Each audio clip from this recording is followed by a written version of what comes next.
The last night she remembered, the night was colder than she had ever felt before. The wind cut through the torn fabric of her dress, stinging her skin like tiny blades. The streets were empty, except for the faint glow of dim alien lanterns hanging on broken walls. She walked barefoot over the uneven ground, her small steps careful, her thin arms wrapped around herself. No one looked at her. No one cared. Her name had once been called with kindness, but now no one spoke it. The war had taken her family, her home, and her place in the world. Once, her people had been proud, strong, and respected. Now, they were broken, scattered across the galaxy like dust in the wind. And she was the last of her line, though she didn't know it yet. She had spent the day searching for food. Every door she knocked on had closed in her face. The last shelter she went to had pushed her back into the streets. "You don't belong here," the guard had growled. She had stumbled away, her chest tight, her stomach empty. Each step felt heavier than the last. She wandered into the old marketplace. The stalls were abandoned, their wooden frames creaking in the wind. A few shadowy figures moved in the distance. They kept their heads low, pretending she was invisible. It was easier for them to pretend she wasn't there. The smell of damp earth and rust filled the air. Somewhere in the dark, a strange animal howled. She pressed herself against a wall, shivering. Her thin, pointed ears twitched at every sound. She wanted to cry, but the tears had long run dry. Her knees buckled. She sank to the ground in a narrow alley, curling up into herself. Her blonde hair fell over her face like a curtain, hiding her from the world. The cold stone beneath her was unyielding. Her heart pounded slowly, as if even it was tired of trying. A faint sound broke the silence. Footsteps, steady and deliberate. They echoed against the walls, coming closer. She tensed, every muscle ready to run. Her eyes darted toward the shadow at the alley's mouth. A figure stepped into view. Tall, broad-shouldered, wearing dark armor that caught the faint light. The boots were heavy, the kind she had seen on soldiers. She shrank back, pressing her back harder against the wall. If this was another soldier from the ones who had taken everything from her, she had nowhere to go. The man stopped a few steps away. He didn't speak right away, just looked at her. His helmet hid most of his face, but his voice, when it came, was deep and steady. "Hey," he said softly, "can you stand?" She didn't answer. Her throat was dry, her voice gone. She shook her head slowly. The man crouched down, his movements calm, careful. He reached into his pack and pulled out a thick coat. Without a word, he wrapped it around her small shoulders. The warmth startled her. No one had touched her gently in a long time. She stared at him, unsure. Her voice was a whisper. "Are you here to take me away?" He tilted his head slightly. "Only if you want me to," he said. "I have food, and a place where you can be warm." She narrowed her eyes. Kindness was rare, and it often came with a price. "What do you want?"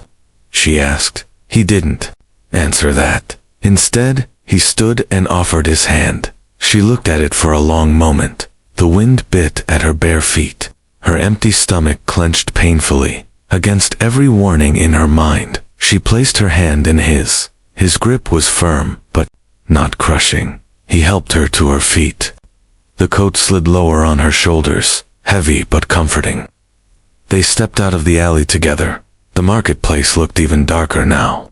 Somewhere far behind them, a pair of glowing eyes watched from the shadows. As they walked, she noticed. The streets seemed less empty than before. Shadows moved quickly across rooftops. She tightened her hold on the coat. The man noticed, but didn't say anything. His steps stayed steady, his head turning slightly, as if checking every corner. "Where are we going?" she asked finally. "Somewhere safe," he replied. She didn't know if she believed him, but for the first time in a long while, she wanted to. The streets wound deeper into the forgotten part of the city. Every sound seemed louder here. Somewhere behind them, faint footsteps echoed, matching their pace. Her heart began to race again. She glanced back. Nothing but shadows, but she could feel it. They were not alone. The man's hand tightened slightly on hers. "Don't look back," he said quietly. "Just keep walking." They turned down another narrow path. A cold mist began to rise from the ground. The dim light from the lanterns faded as they moved. Deeper, the girl's pulse pounded in her ears. She didn't know where he was leading her. She didn't know if she could trust him. But she knew one thing. If she stayed out here alone, she would not survive the night. And somewhere in the mist, the footsteps behind them grew louder.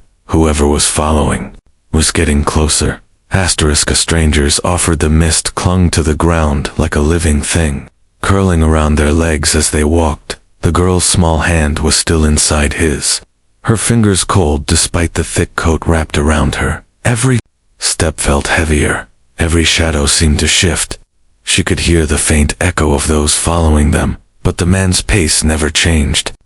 He moved with a confidence that made her wonder who he really was. Finally, they reached a narrow iron door set into the side of a crumbling building. The man knocked twice, paused, then knocked 3 more times. The sound echoed strangely in the silent street. For a moment, nothing happened. Then the door creaked open just a little, revealing a sliver of warm light. A voice from inside spoke quickly in a language the girl didn't understand. The man replied in the same tongue, short and firm. The door opened wider, and he gently guided her inside. The warmth hit her immediately, wrapping around her like a blanket. She blinked against the sudden light, taking in the sight before her. It was a small room, but clean. A fire burned low in the corner, its orange glow chasing away the chill. There were shelves filled with supplies, canned food, folded blankets, strange metallic tools.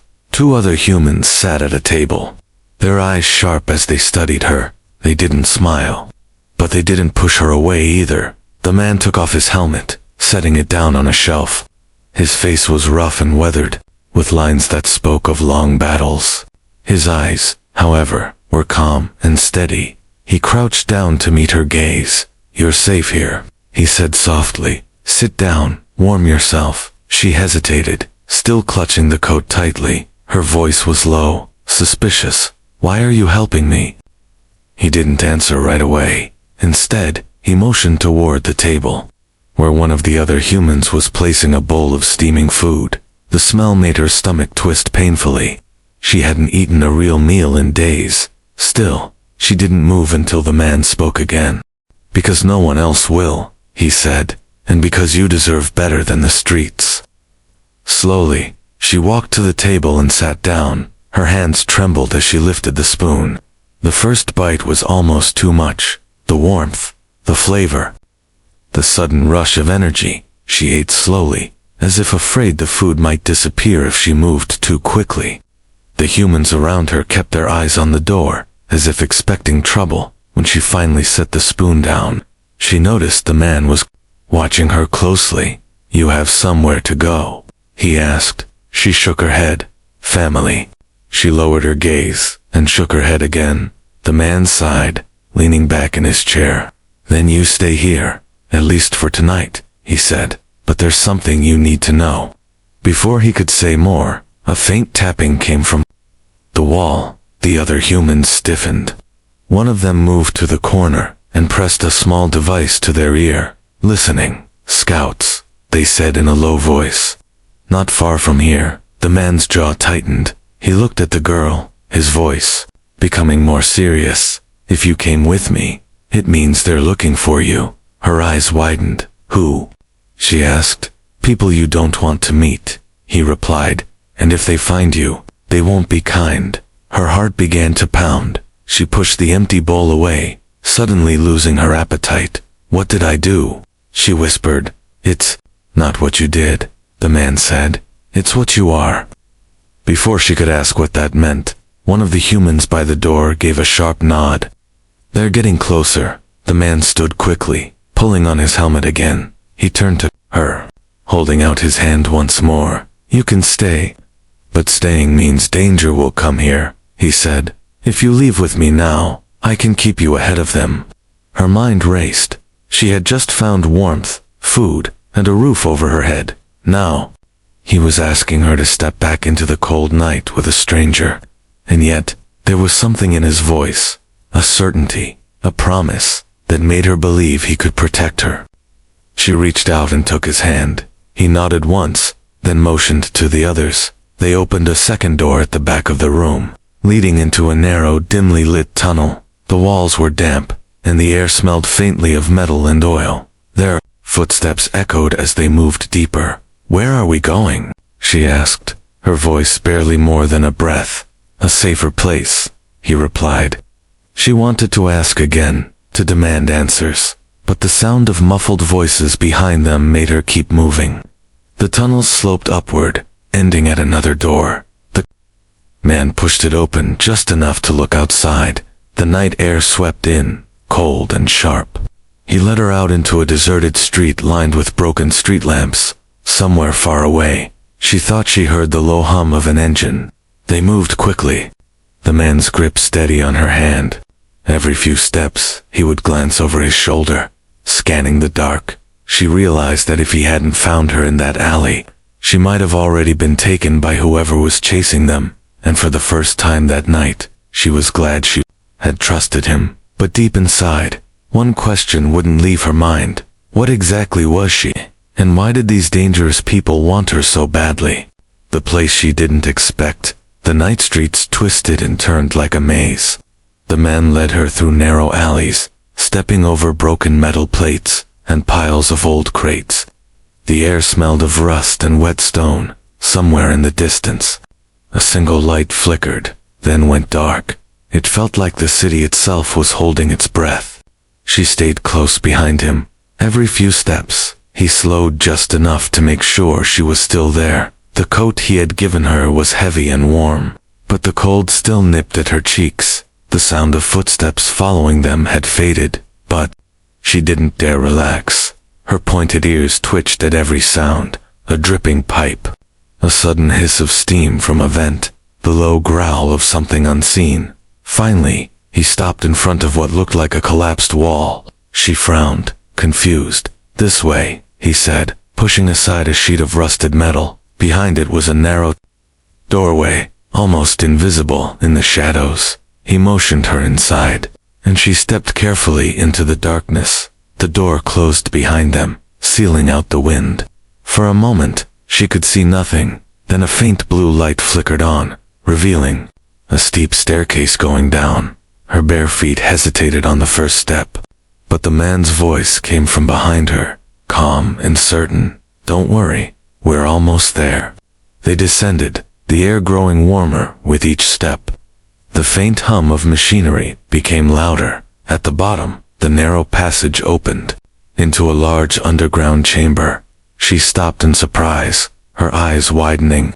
The room was alive with light and motion. Several humans moved between workbenches and storage racks, their hands busy with tools and strange devices. Screens on the walls glowed with maps, lists of names, and flashing warning symbols. It was unlike anything she had ever seen, and in the center of it all was a long table covered in food, blankets, and medical supplies. "Welcome to the safe house," the man said, stepping past her. She stood frozen, unsure if she should take another step. Her voice was small. "This is yours?" He glanced over his shoulder. "It belongs to all of us," he replied. "This is where we keep those the streets have forgotten." A woman with dark hair tied back approached, carrying a tray of steaming mugs. She handed one to the girl. The warmth seeped into her fingers, and she breathed in the soft scent of herbs. Her eyes darted between the strangers in the room. None of them looked at her with disgust. None of them turned away. She took a small sip, feeling heat spread through her chest. "Why bring me here?" she asked quietly. The man shrugged as if it was the simplest thing in the world. "Because you needed somewhere safe?" She didn't answer right away. Her mind was tangled with questions. Safe from who? And why would humans risk helping someone like her? He walked over to one of the glowing screens, tapping at the display. The maps shifted, showing red dots moving slowly across the city. "They're still searching," he muttered, almost to himself. She stepped closer, watching the dots move. "Those are the ones after me?" she asked. He nodded once. "They won't stop. Not until they find you." A heavy silence fell between them. Her stomach tightened. She placed a mug down on the table, suddenly feeling too restless to drink. "What did I do?" she whispered. Again, his gaze softened. "It's not what you did. It's what you are." Her heart gave a nervous jolt at the words. "What am I?" she asked. He didn't answer. Instead, he said, "You'll know soon enough. But tonight you need to rest." He motioned to the far side of the chamber, where several sleeping mats were laid out. She hesitated, then slowly walked toward them. The fabric was clean, the blankets thick. She sat down, the warmth of the safe house wrapping around her. It was the first time in days she wasn't shaking from the cold. As she lay down, she glanced toward the man. He was talking quietly to the dark-haired woman, pointing at the map, his expression sharp. Even here, even in this strange underground place, he didn't relax. It was as if danger could find them at any moment. She closed her eyes, the hum of the machinery a low lullaby. But just before sleep claimed her, she thought she heard faint footsteps. In the tunnel above, her eyes snapped open. She turned her head toward the man. He was already looking at her, his hand resting near the weapon at his belt. No one said anything, but she understood safety here was only temporary. Somewhere above them, in the city's cold, dark streets, the hunt had not stopped. The truth he hides the safe house was quiet, but not peaceful. Every person inside moved with purpose, their eyes shifting toward the tunnel entrance every few minutes. The girl sat on the edge of her sleeping mat, watching the humans around her. Something about this place felt different. It wasn't just a shelter. It was a base, a hidden place for people who lived in the shadows. The man who had brought her here stood near one of the glowing maps, his voice low as he spoke into a small communicator. She couldn't hear the words, but she could see the tension in his shoulders. Every now and then, his gaze flicked toward her. It was not unkind, but it carried a weight, as if he knew more about her than she did. She pulled the coat tighter around her. The warmth was a comfort, but her mind refused to rest. Why would someone like him, a human soldier, risk helping her? Why had he said, "It's not what you did, it's what you are"? The dark-haired woman approached, carrying a plate with bread and dried fruit. "You should eat," she said gently, placing it beside the girl. The girl nodded but didn't touch the food. Her eyes stayed on the man. The woman followed her gaze and then sighed. "You'll get no straight answers from him until he decides you're ready," she whispered. "Why?" the girl asked. "Because the truth will change everything," the woman replied, walking away before the girl could ask more. That night, when the others had begun settling down, she noticed a man slipping toward a side tunnel. Curiosity burned in her chest. Quietly, she rose from her mat and followed, her bare feet making no sound on the cold floor. The tunnel was dim, lit only by thin strips of pale light along the walls. She kept her distance, listening. The man stopped at a small chamber where a single lantern glowed on a metal table. He activated his communicator again, and this time his voice was clearer. "Yes, I found her," he said. "She's alive." "Yes, I'm certain. The last of her bloodline." The girl froze. Bloodline. Her heart began to beat faster. He continued speaking. "No, I'm not handing her over. I don't care what the orders were," he said firmly. "They'll kill her, and I'm not letting that happen." The voice on the other end spoke too softly for her to hear, but the man's reply was sharp. "Then tell command they can strip me of rank. They can call me a traitor if they want. I'm keeping her safe." The communicator clicked off, and the man leaned against the wall, running a hand over his face. The girl stepped forward before she could stop herself. "What did you mean? Last of my bloodline?" she asked, her voice trembling. He turned sharply, eyes narrowing for a moment, before softening. "You shouldn't be here," he said. "Answer me," she insisted, her voice rising. He walked toward her, stopping just close enough for her to see the shadow of regret in his eyes. "You were never just another refugee," he said quietly. You are the last living heir to the Valis clan, the ruling family of your people before the war. She shook her head. No. That can't be. It is, he said firmly, and it's why they're hunting you. Your execution would mark the end of your people's resistance. The words struck her like a blow. She stumbled back, gripping the coat as if it could shield her from the truth. My family. They're all, she whispered. He nodded slowly. I'm sorry, he said, and for a moment, his voice was almost gentle. But why save me? She asked after a long pause. He looked at her as if the answer should be obvious. Because it's the right thing to do, he said, and because I made a promise to someone who can't keep it anymore. Before she could ask what he meant, a sudden sharp alarm echoed through the tunnel. The man's expression changed instantly. The calm vanished, replaced by urgency. They've found us, he said, grabbing his weapon from the table. He pressed a small device into her hand. If we get separated, press this and keep running. Don't stop until you reach the river. She gripped it tightly, her breath quickening. Are we leaving? She asked. Yes, he said.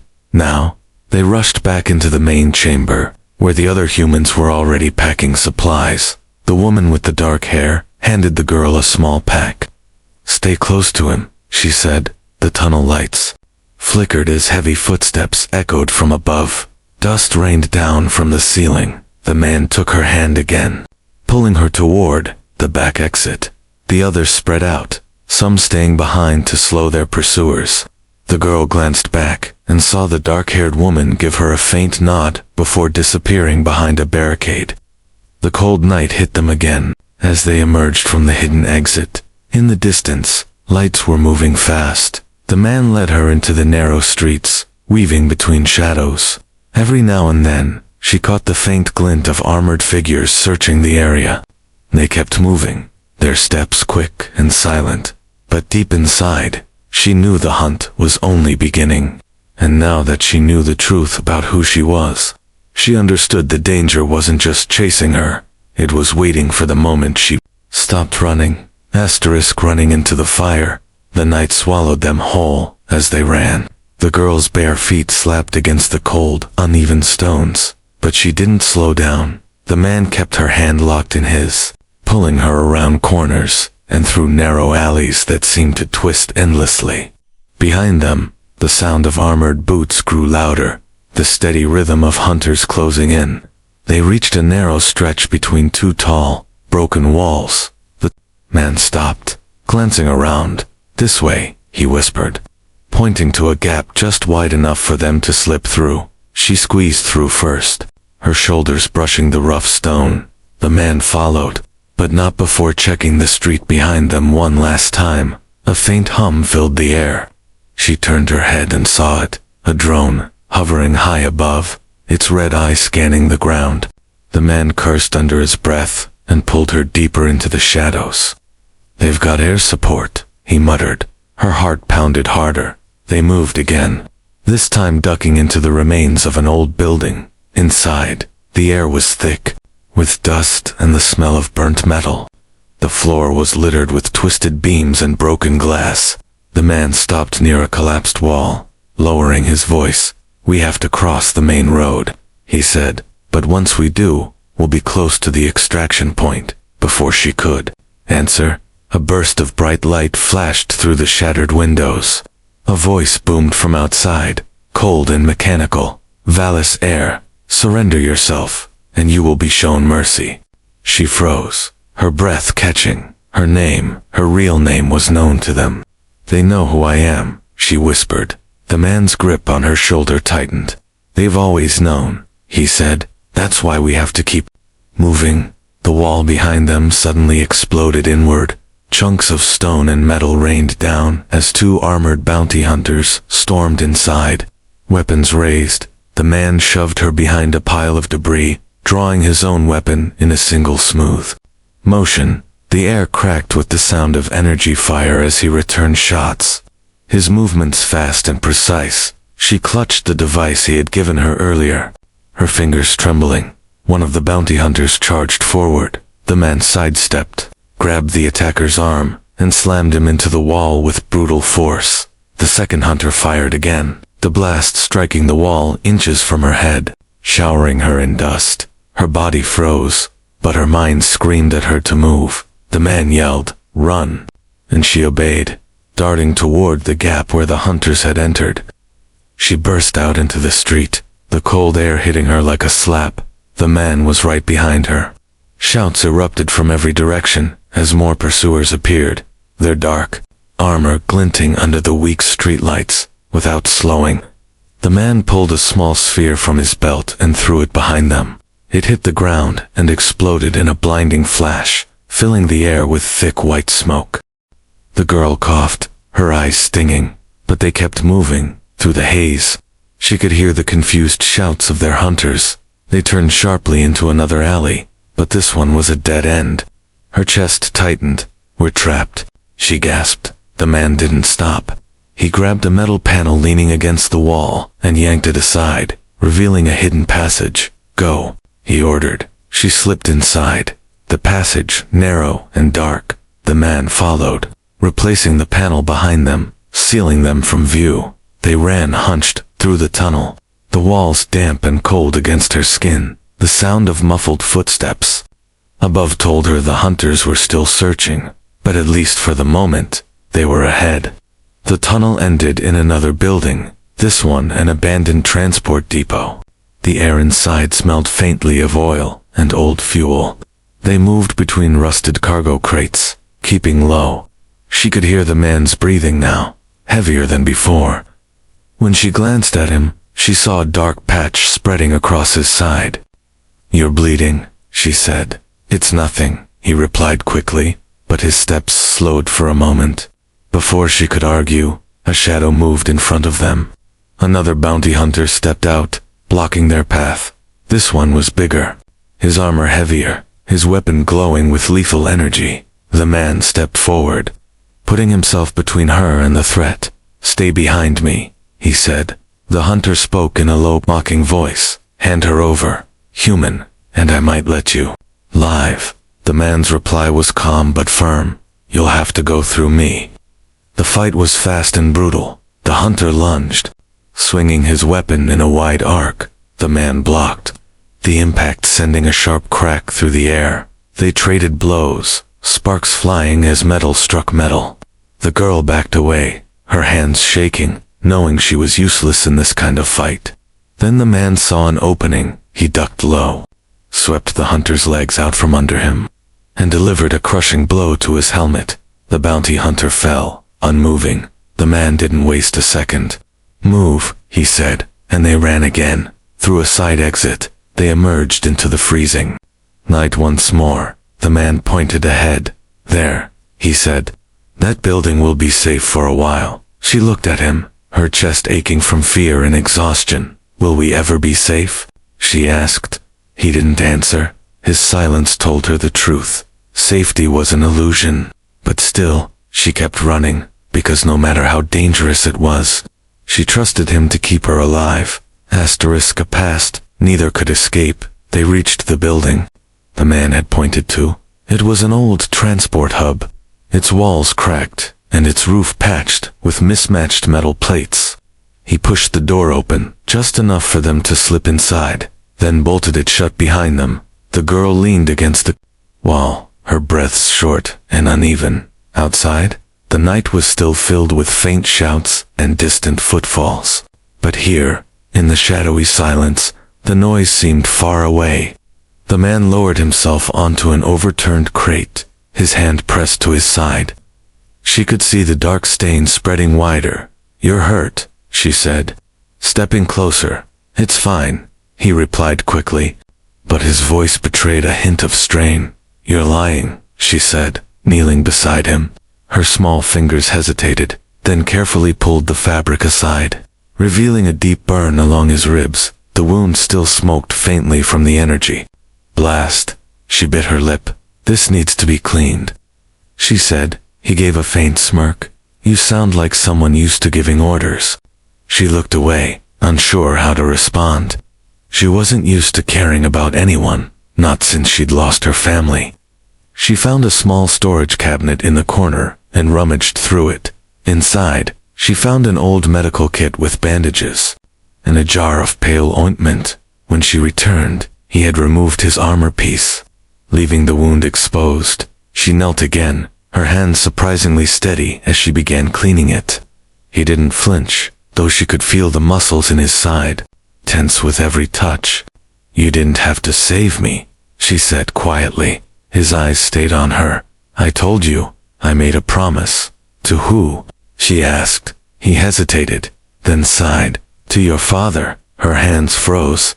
"My father?" "Yes," he said, his tone steady, but softer now. "Years ago, before the war ended, your father saved my life on the battlefield." She stared at him, trying to picture it. "He told me, if anything ever happened to him, I should find you and keep you safe." Her chest tightened.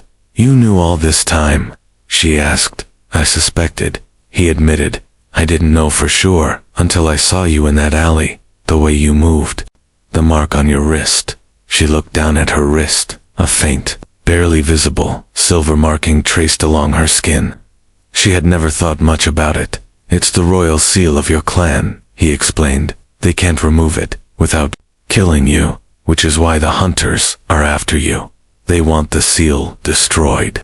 And you, along with it." She swallowed hard. "So all this is because of my bloodline?" "Yes," he said. "It's not fair," she whispered.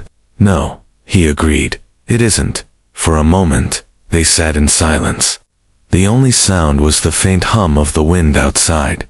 Then he leaned forward, his voice low. "They'll keep coming, no matter how far we run." "Then what's the point?" she asked, her voice bitter. "The point," he said, "is to make sure they never get what they want, and to give you a chance to live." Before she could reply, a sudden metallic thud echoed from the roof. They both froze. Another thud followed. Then the faint scrape of metal against metal. "They've found us again," he said, standing quickly and grabbing his weapon, "through the back door, now." She helped him fasten his armor again, and together, they moved toward the far side of the building. A crash rang out as a section of the roof gave way, armored figures dropping inside. Energy blasts lit the room in quick flashes. The man returned fire, moving with practiced precision. "Go," he shouted. She ducked under a conveyor belt, sprinting toward the back. The sound of the fight echoed behind her, sharp shots, grunts, and the hiss of burning metal. She reached the back exit and yanked it open. Cold air hit her face. The man was right behind her, but his steps were heavier now, slower. They ran into the night again, the street empty except for the glow of a distant neon sign. As they moved, she realized something. No matter how many times they escaped, the danger was always right behind them. And even though he was strong, he was only human. At some point, he would be too wounded to fight.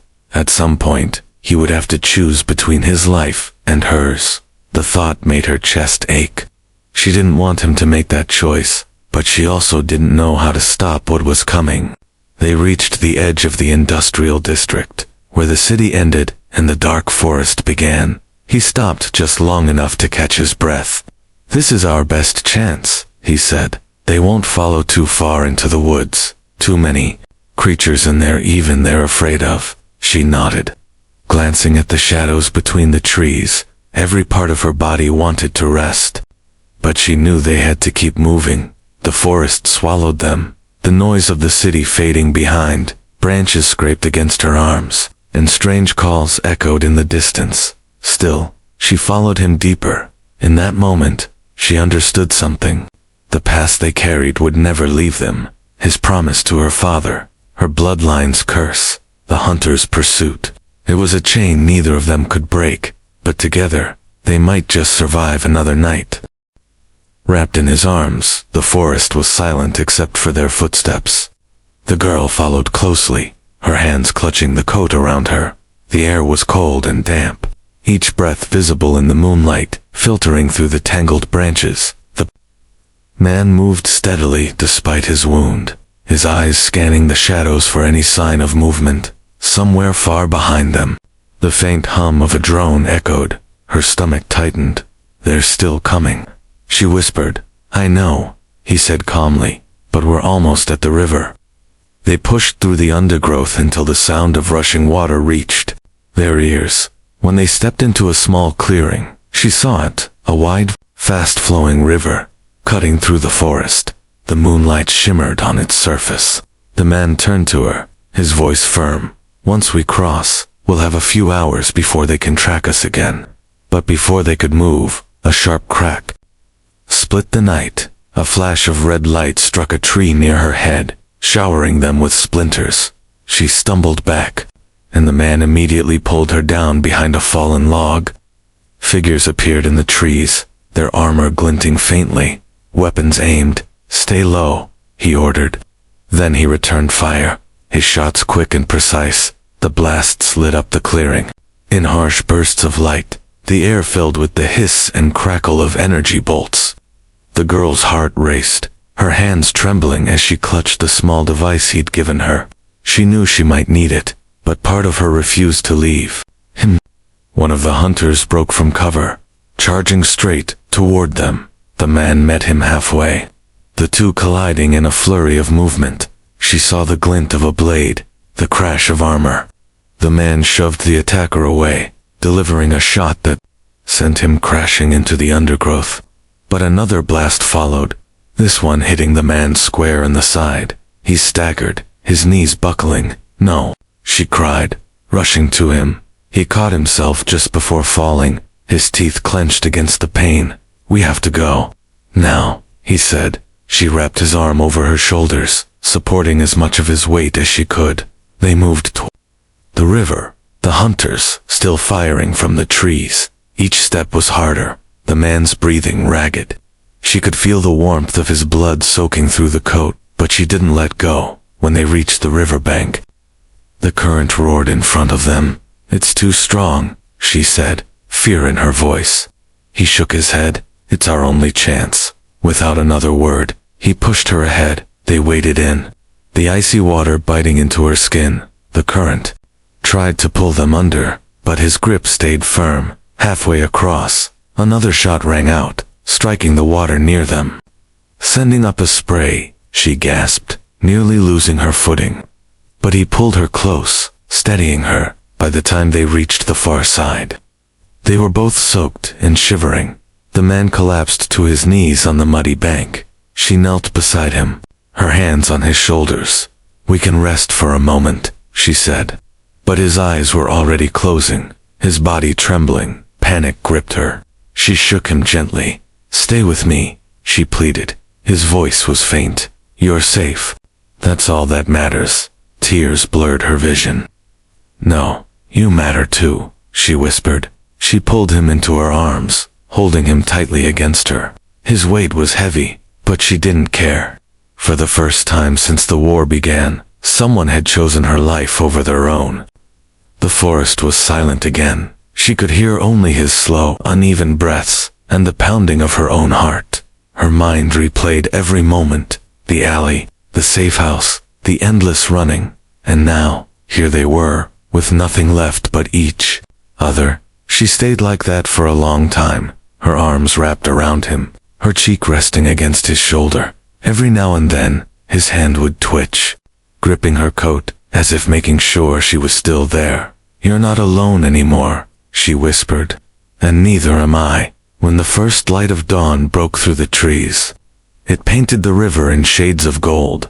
The man stirred, his eyes opening slowly. "You didn't leave," he murmured. "Never," she said simply. He gave the faintest smile. They both knew the fight wasn't over. The hunters would return.